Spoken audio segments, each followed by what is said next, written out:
clear. He specifically said for us to shoot looters. A New Orleans police captain is breaking his silence tonight about what he says really happened in the chaotic days following Hurricane Katrina. We begin this evening with an I-team investigation. As we near the 5th anniversary of the storm, a high-ranking member of the NOPD is revealing information about a special meeting involving the department's top brass and an order that was handed down shortly after the storm. WDSU I-team investigative reporter Travers Mackel is live with a story you will only see on 6. Rachel, in the days following Hurricane Katrina, when most of the city was underwater, many high-ranking members in the New Orleans Police Department were called to a meeting at the shuttered Harrah's Casino downtown, and they were told by the man in charge to shoot looters. Now, one person at that meeting is speaking out. Captain Harry Mendoza currently runs the police department's training academy.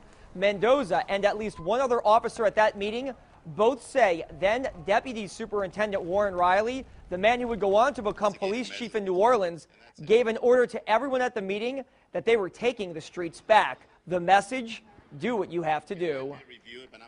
Chief Riley at that time called together all the people that we had collectively were involved in our operation there and made an announcement to that entire group where he instructed the members of the New Orleans Police Department that on this day he was initiating that we begin to shoot looters in the city of New Orleans, that he was ordering us to take the street back and to start shooting looters that day.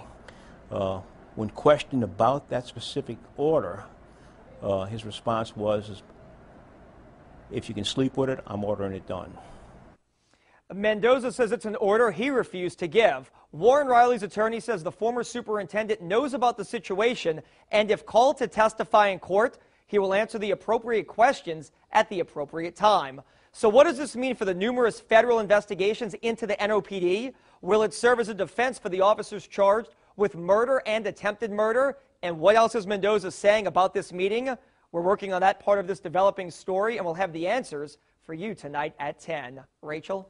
Thanks, Travers. In an effort to achieve full transparency, new police superintendent Ronald Surpass gave Mendoza and any other high-ranking officer at that meeting permission to discuss what was said. Mendoza and Riley have a history of conflict that culminated with Mendoza's termination from the force in 2006, shortly after Riley became superintendent. Riley says he fired Mendoza after he caught him playing tennis and lifting weights while on the clock. Mendoza denied the charge and challenged the firing. Federal and state courts, along with the city's Civil Service Commission, ruled in favor of Mendoza, who was reinstated to the force back in 2008.